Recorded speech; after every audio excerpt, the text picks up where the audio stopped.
Yes. শুনলাম এই বাড়িটা ভাড়া দেওয়া হবে, এটা কি ঠিক? না, ভুল। আচ্ছা, আপনি কে? আমার বাড়িতে এসে আমাকে জিজ্ঞেস করছো আমি কে? না মানে অ্যাকচুয়ালি আমি একজনের সঙ্গে দেখা করতে এসেছি, এই বাড়িতেই কাজ টাজ করে, মধুসূদন। উনি ওর সঙ্গে কি দরকার? একটা লেনদেনের ব্যাপার ছিল, ওরও কিছু কামাই হতো।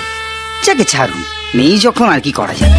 Sir sir sir sir sir, আমি মধুসূদন। বিশ্বাস হচ্ছে না? হচ্ছে না তো? এই দেখুন দেখুন, এই যে এই, না, না, না, দেখুন দেখুন, এই এই এই দেখুন, এই যে ওহো, এইটা আসল ছবি, হ্যাঁ। আগেরটা ট্রেলার ছিল। ছেড়ে দিন ছেড়ে দিন, ভেতরে চলুন, ভেতরে গিয়ে কথা বলি।